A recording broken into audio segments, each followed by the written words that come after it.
So this video is about LAPD officer Jose Rivera Jr. While off duty, he would often drive around late at night cursing at me.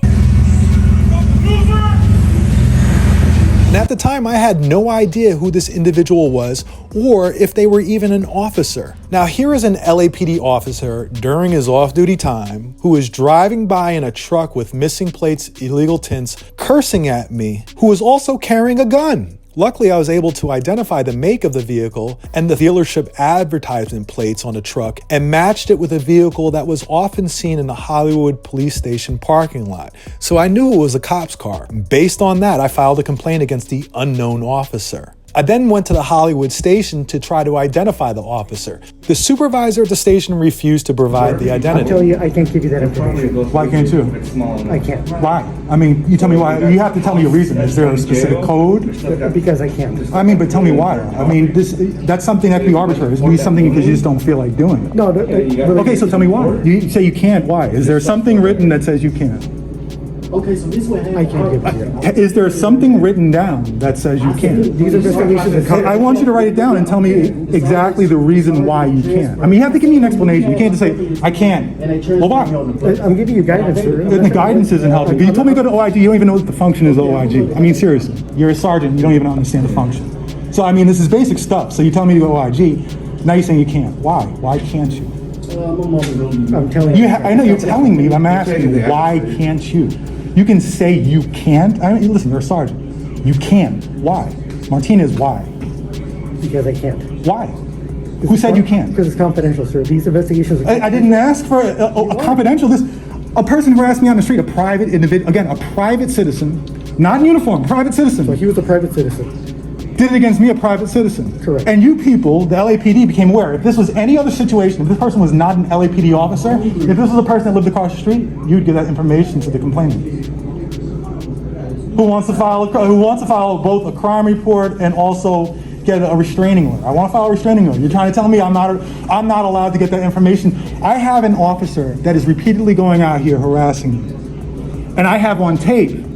And your own department says, yeah, he did it. And I'm not allowed to know who he is so I can get a restraining order against said off-duty officer?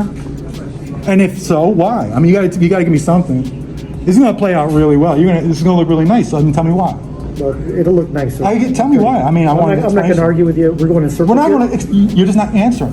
Why? I did answer you, because I can't. Why? That's my final I have an answer. off-duty officer who's out here harassing. Michael Moore says he's deeply embarrassed by this officer, but I can't know the officer's name. I can walk out here right now, this guy's gonna keep on harassing me. I have him on tape and you say I can't tell you who he is. This is the LAPD for you.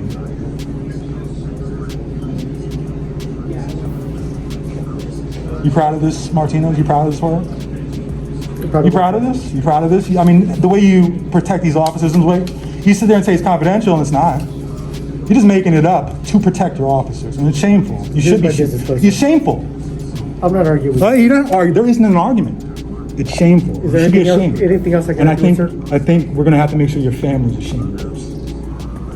I then contacted the police chief to try to get him to identify the officer, but he refused too. The chief then referred me to the Internal Affairs Captain Shah, who once again refused to identify the officer. So a few months later, I saw a truck resembling the harassing officer's truck idling in a parking lot. I recognized that it had license plates on it now. When the off-duty officer saw me, he pulled out of the parking lot at a high rate of speed to avoid me capturing his license plate, but I got it anyway. I then used the license plate to work some magic, and I was able to identify the officer as being that of Jose Rivera Jr. A year after the incident, I received a complaint disposition form where they said my complaint against Jose Rivera had been sustained, but they once again cited privacy rules for not telling me his name or what his penalty was. Once again, you can sustain a complaint against an officer for harassment, but you're not allowed to know who that officer is. I then referred to the monthly LAPD discipline report and was able to match it to another incident. Jose Rivera got a 5-day suspension.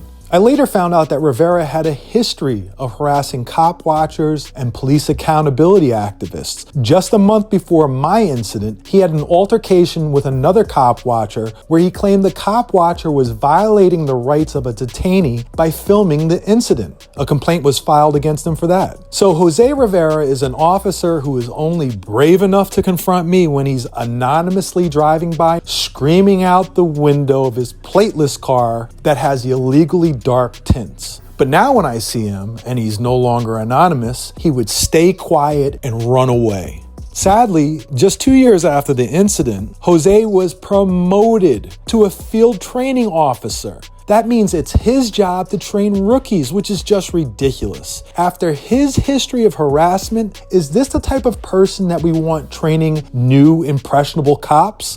I think not. For more officer profiles, please visit filmthepolicela.com.